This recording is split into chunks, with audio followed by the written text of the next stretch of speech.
Assalamualaikum warahmatullahi wabarakatuh. Perkenalkan, nama saya Ciki Kilomentari, NIM 003, akan mempresentasikan hasil penelitian saya mengenai analisis infrastruktur terhadap pertumbuhan ekonomi di Indonesia. Baiklah, mulai saja tentang latar belakang. Pembangunan ditunjukkan untuk meningkatkan perekonomian pada suatu daerah untuk mendorong kesejahteraan masyarakat agar lebih baik. Sehingga, menurut Todaro, pembangunan harus dipandang sebagai suatu proses multidimensional yang mencakup berbagai perubahan mendasar atas struktural, sosial, sikap-sikap masyarakat, dan institusi nasional. Di samping tetap mengejar akselerasi pertumbuhan ekonomi, penanganan ketimpangan pendapatan, serta pengentasan kemiskinan. Pemerintah sebagai regulator sekaligus penggerak pembangunan memiliki peran yang penting dalam rangka meningkatkan kesejahteraan masyarakat serta pertumbuhan ekonomi di negaranya. Pertumbuhan ekonomi digunakan sebagai indikator untuk melihat proses dari pembangunan yang telah dilakukan serta digunakan untuk menentukan arah kebijakan di masa selanjutnya. Pembangunan ekonomi sangat penting bagi suatu daerah dan bertujuan untuk meningkatkan kesejahteraan masyarakat di daerah tersebut. Pertumbuhan ekonomi menjadi indikator untuk melihat hasil pembangunan yang telah dilakukan dan menentukan arah pembangunan di masa yang akan datang. Pertumbuhan ekonomi dapat dilihat dari nilai PDB atau produk domestik bruto dan dapat dilihat juga dari nilai PDRB atau produk domestik regional bruto. Nilai yang terlihat pada PDRB di Indonesia berbeda-beda. Ada yang sangat mendominasi dan ada yang tidak. Hal ini dikarenakan pembangunan yang terjadi belum secara merata sehingga terjadi ketimpangan antar wilayah. Peningkatan sarana dan prasarana infrastruktur diharapkan mampu untuk meningkatkan kondisi pembangunan di seluruh wilayah Indonesia. Meningkatnya kondisi pembangunan akan meningkatkan kesejahteraan dan terciptanya efisiensi di dalam kegiatan perekonomian. Oleh karenanya, dalam upaya pembangunan ekonomi, pengembangan sektor infrastruktur diperlukan pengingat begitu pentingnya infrastruktur bagi pertumbuhan ekonomi. Pentingnya ketersediaan infrastruktur merupakan salah satu hal yang dibutuhkan dalam mencapai pertumbuhan ekonomi yang diharapkan. Ketersediaan infrastruktur merupakan salah satu aspek yang sangat vital dalam proses mempercepat pembangunan nasional. Grafik tentang pertumbuhan ekonomi. Yang pertama itu pertumbuhan ekonomi dan inflasi pemerintahan pada masa Pak Jokowi periode pertama tahun 2015 sampai 2019. Bisa dilihat pada grafik di atas menjelaskan bahwa dalam 5 tahun pemerintah Jokowi, perekonomian di Indonesia tumbuh di kisaran 5% seperti 5%. Ekonomi nasional bahkan hanya tumbuh 4,79% pada 2015. Dampak dipangkasnya subsidi bahan bakar minyak atau BBM hingga semester pertama 2019. Ekonomi tumbuh sebesar 5,05% dibanding semester pertama tahun sebelumnya. Sementara laju inflasi di pemerintahan Jokowi dalam 5 tahun pertama ini cukup terkendali di kisaran 3-4%. Berdasarkan data BPS, inflasi September 2019 sebesar 3,39% di bawah target APBN di 3,5%. Selanjutnya,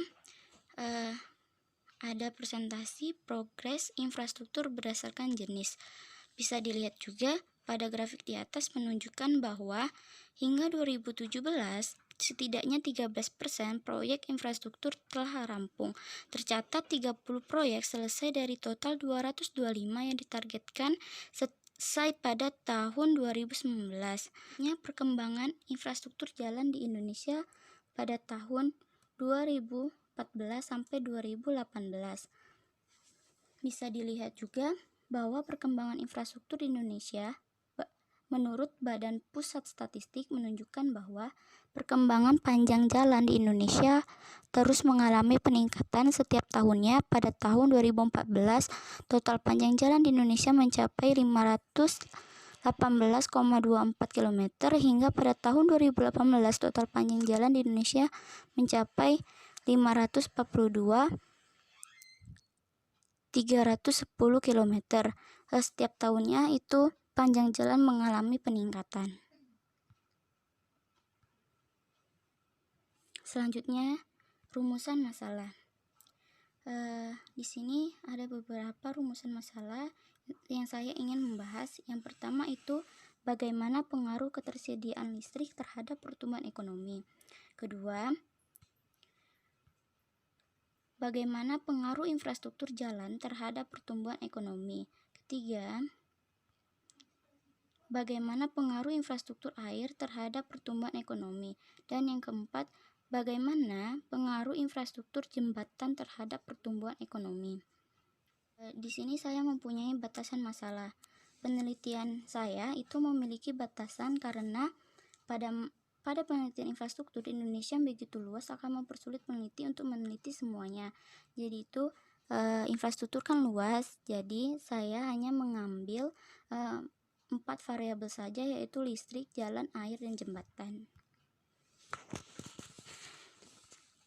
Dan adapun tujuan penelitian, yang pertama itu untuk menganalisis pengaruh ketersediaan listrik terhadap pertumbuhan ekonomi. Dan yang kedua, untuk menganalisis pengaruh panjang jalan terhadap pertumbuhan ekonomi. Dan ketiga, untuk menganalisis pengaruh infrastruktur air terhadap pertumbuhan ekonomi. Dan yang keempat, untuk menganalisis pengaruh infrastruktur jembatan terhadap pertumbuhan ekonomi. Adapun manfaat penelitian, yang pertama itu meningkatkan pengembangan dan pengetahuan khususnya mengenai infrastruktur dan pertumbuhan ekonomi. Kedua, hasil penelitian ini diharapkan dapat menjadi referensi yang bermanfaat bagi pemerintah dalam mengambil kebijakan. Yang ketiga, meningkatkan kemampuan penelitian dan penulisan karya ilmiah sehingga dapat bermanfaat dalam mengembangkan diri. Dan yang keempat, dapat digunakan pihak-pihak yang berkepentingan untuk mempergunakan konsep dan gagasan baru yang dihasilkan penelitian mengenai perkembangan infrastruktur. Selanjutnya ada kajian pustaka. Sampai saat ini belum ada kesepakatan mengenai definisi infrastruktur. Namun secara bahasa dalam Kamus Besar Bahasa Indonesia, infrastruktur dapat diartikan sebagai sarana dan prasarana umum. Sarana secara umum diketahui sebagai fasilitas publik, sebagai seperti rumah sakit, jembatan, sanitaritas, jalan, telepon, dan sebagainya. Lebih jauh lagi, dalam ilmu ekonomi, infrastruktur itu merupakan wujud dari public capital atau modal publik yang dibentuk dari investasi yang dilakukan pemerintah. Dengan memahami sifat infrastruktur sebagai barang publik, maka berdasarkan teori infrastruktur memiliki karakter eksternalitas. Hal ini sesuai dengan sifatnya, yaitu di mana infrastruktur disediakan oleh pemerintah dan bagi setiap pihak yang menggunakan infrastruktur tidak memberikan bayaran secara langsung atas penggunaan infrastruktur. Bagi sektor privat, beberapa infrastruktur merupakan input yang tidak terbayar atau unpaid input, dan ilmiah disebut eksternalitas pada infrastruktur. Selanjutnya ada landasan teori. Di sini ada beberapa landasan teori yang saya ingin jelaskan. Baiklah, yang pertama itu pengertian pertumbuhan ekonomi. Pertumbuhan ekonomi merupakan salah satu indikator untuk mengukur kinerja ekonomi suatu negara. Negara akan mengalami kesulitan untuk meningkatkan standar hidup masyarakat tanpa adanya pertumbuhan yang positif. Pertumbuhan ekonomi tidak senantiasa menjamin terciptanya keadilan dan kesejahteraan sosial dalam masyarakat. Pembangunan yang hanya mengejar pertumbuhan ekonomi semata berpotensi melahirkan ketidakadilan yang berujung pada ketimpangan dalam kehidupan masyarakat. Ada teori pertumbuhan ekonomi. Menurut Sadono Sukirno, ada 4 teori pertumbuhan ekonomi. Yang pertama, pertumbuhan ekonomi klasik. Kedua, ada teori pertumbuhan Harrod-Domar. Yang ketiga, ada teori pertumbuhan neoklasik. Yang keempat, ada teori Schumpeter. Teorinya ada faktor-faktor yang mempengaruhi pertumbuhan ekonomi. Yang pertama, ada faktor sumber daya manusia. Yang kedua, faktor sumber daya alam. Yang ketiga, ada faktor ilmu pengetahuan dan teknologi.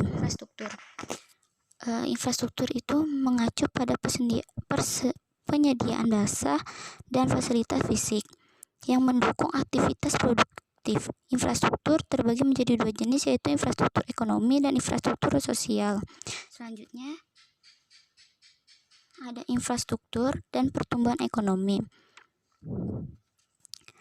Teori ini memasukkan infrastruktur sebagai input dalam mempengaruhi output agregat dan juga merupakan sumber yang mungkin dalam meningkatkan batas-batas kemajuan teknologi yang didapat dari munculnya eksternalitas pada pembangunan infrastruktur. Selanjutnya ada penelitian terdahulu. Yang pertama itu Diwan tahun 2014 melakukan penelitian tentang pengaruh pembangunan infrastruktur terhadap pertumbuhan ekonomi di Kabupaten Aceh Barat.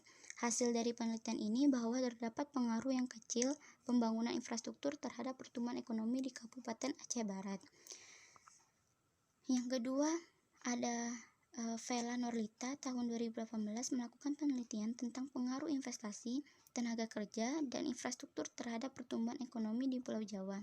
Hasil penelitian menunjukkan bahwa investasi, tenaga kerja, dan infrastruktur berpengaruh positif dan signifikan terhadap pertumbuhan ekonomi di Pulau Jawa. Yang ketiga, ada Tunjung Hapsari 2014 melakukan penelitian tentang pengaruh infrastruktur terhadap pertumbuhan ekonomi di Indonesia. Tujuannya, seberapa pengaruh infrastruktur seperti jalan, listrik, telepon, dan air terhadap pertumbuhan ekonomi di Indonesia. Hasilnya, bahwa jalan dan listrik berpengaruh signifikan terhadap pertumbuhan ekonomi, sedangkan telepon dan air tidak berpengaruh signifikan terhadap pertumbuhan ekonomi di Indonesia. Yang keempat, Rismanto Irawan tahun 2014 melakukan penelitian tentang analisis pengaruh infrastruktur terhadap pertumbuhan ekonomi di Indonesia. Hasilnya menunjukkan bahwa jalan, listrik, pendidikan, kesehatan, dan belanja modal memiliki pengaruh positif dan signifikan, sedangkan belanja pegawai memiliki pengaruh positif tetapi tidak signifikan. Dan yang terakhir itu ada Ayundita tahun 2018 melakukan penelitian tentang analisis pengaruh infrastruktur terhadap pertumbuhan ekonomi di Provinsi Daerah Istimewa Yogyakarta. Hasilnya menunjukkan bahwa infrastruktur listrik, jalan, gedung, rumah sakit berpengaruh positif dan signifikan terhadap pertumbuhan ekonomi di DIY, sedangkan gedung sekolah tidak berpengaruh signifikan.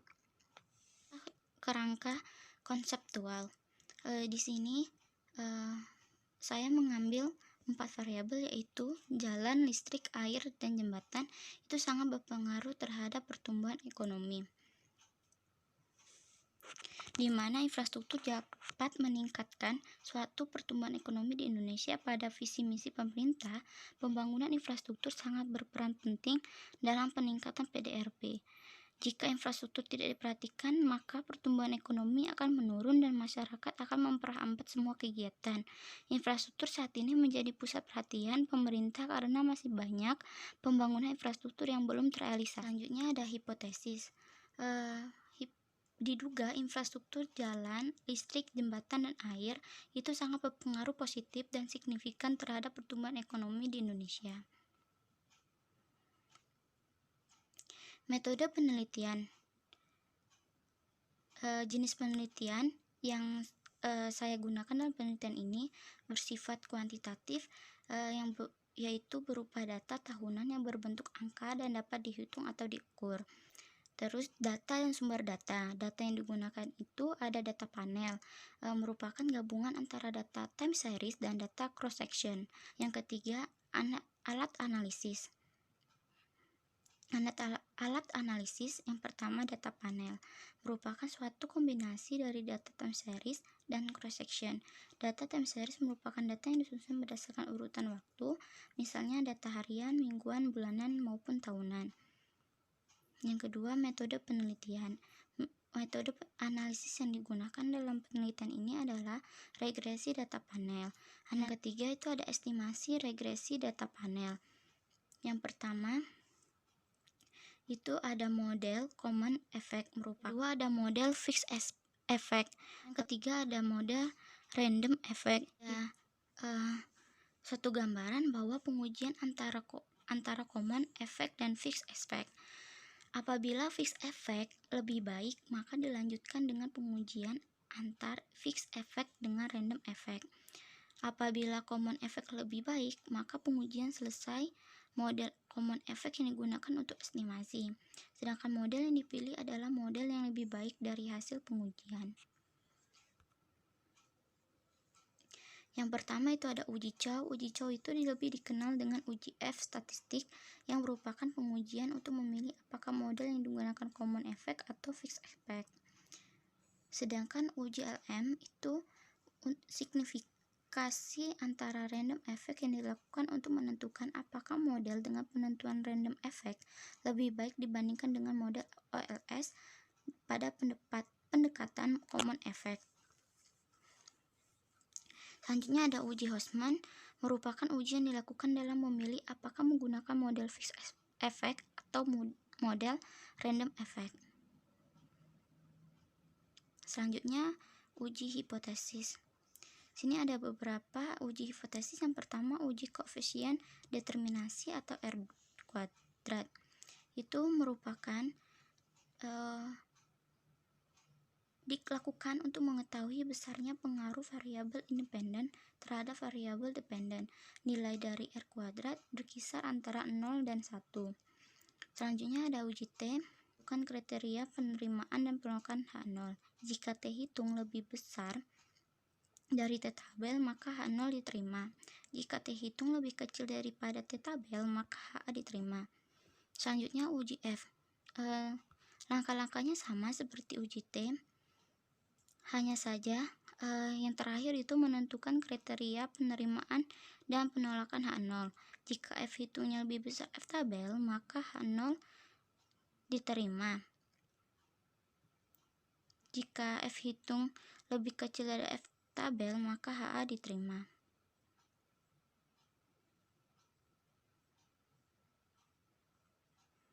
Selanjutnya, daftar pustaka. Di sini ada beberapa daftar pustaka yang saya ambil, ada beberapa dari internet dan juga ada beberapa dari buku. Sekian presentasi dari saya, lebih kurangnya saya mohon maaf. Saya akhiri. Wassalamualaikum warahmatullahi wabarakatuh.